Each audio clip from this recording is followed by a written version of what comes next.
আজ পশ্চিমবঙ্গ বিধানসভায় বিধায়ক হিসেবে শপথ নিতে চলেছেন কেশিয়ারি বিধানসভা কেন্দ্রের নবনির্বাচিত বিধায়ক।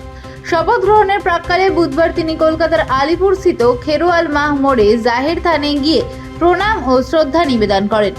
শপথের আগে সাংবাদিকদের মুখোমুখি হয়ে তিনি বলেন, আজ আমার জীবনের এক গুরুত্বপূর্ণ সন্ধিক্ষণ।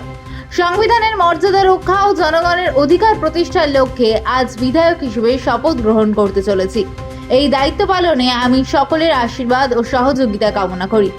জাহের থানের প্রণাম করে তিনি আরও জানান, পূর্বপুরুষদের আশীর্বাদ নিয়ে কেশিয়ারির সর্বাঙ্গীন উন্নয়ন এবং আদিবাসী সমাজের অধিকার সুরক্ষাই তার প্রধান অগ্রাধিকার হবে।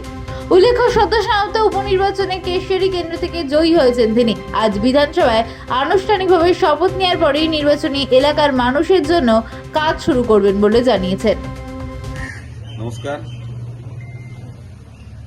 বহু প্রতীক্ষিত, বহু আকাঙ্ক্ষিত কেশিয়ারি বিধানসভাবাসীর স্বপ্ন পূরণের আজ সাংবিধানিকভাবে শপথ গ্রহণ অনুষ্ঠান হতে চলেছে কিছুক্ষণের পরেই। কেশিয়ারি বিধানসভাবাসীর প্রতিনিধি হিসাবে আমি ভদ্র এমর শপথ গ্রহণের প্রাক্কালে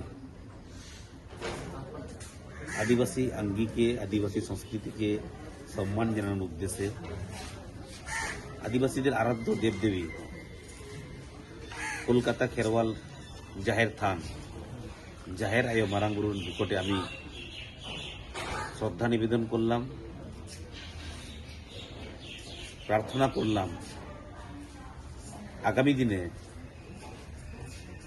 তামাম কেশিয়ারি বিধানসভাবাসী শুধু নয়, মানুষের সার্বিক কল্যাণে সাংবিধানিক অধিকার মতে সকলের কল্যাণে যাতে নিজেকে নিয়োজিত করতে পারি, সর্বস্তরের মানুষের সাথে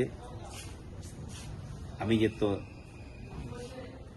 একসঙ্গে থাকতে পারি, মানুষের কল্যাণে, মানুষের পাশে থেকে মানুষকে নিয়ে উন্নয়নমূলক কর্মসূচিতে যাতে আমি থাকতে পারি, এই উদ্দেশ্যে এখানে আমি আমার শ্রদ্ধা নিবেদন করলাম।